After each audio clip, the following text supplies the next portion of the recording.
వడ్డించే గిన్నెలతో తినమని. బౌల్స్ అంటే ఇవమ్మా, దీంతో కూర తినమన్నాను, ఇంత దాంతో అన్నం తినమన్నాను. అయినా వడ్డించే బౌల్స్కి వండే బౌల్స్కి తేడా తెలియదా? కొత్త తిన్నదాలా ఉన్నావే. ఏంటి ఇంత తిన్నాక డిన్నర్ స్కిప్ చేసి ఉంటారులే. లేదండి, తినకపోతే నైట్ నిద్ర పట్టద్దు, ఓట్స్ ఫ్రూట్స్ 2 తిన్నాను. అంతలా తిన్నావమ్మా? అదేంటోనండి, అలా తినేసాను అంతే. ఫుడ్ ఇలా చేసావంటే ఎక్సర్సైజ్లు ఎలా చేసావు? ఎక్సర్సైజ్లు ఏంటండి, బ్రహ్మాండంగా చేశాను. మీరు 1/2 అవర్ చేయమంటే నేను 1 అవర్ చేసాను తెలుసా. ఏంటి శవాసమ్మా?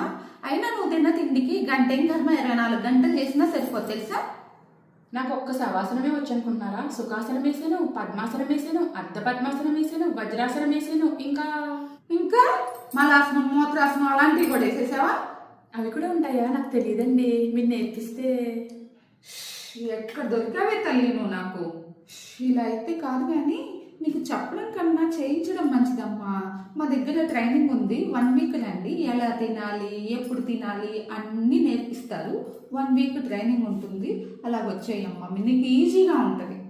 అలా కదే అటండి. సరేనండి, రేపు మార్నింగ్ వచ్చి కలుస్తాను. సారీ అండి, నేను చేసిన తింగర్ డైటింగ్కి మీ మీద కోప్పడ్డాను, ఏమీ అనుకోకండి. మంచిదమ్మా, వెళ్ళిరండి. ఇలాంటి వాళ్ళు 4 దొరికితే చాలు పిచ్చి ఎక్కడానికి.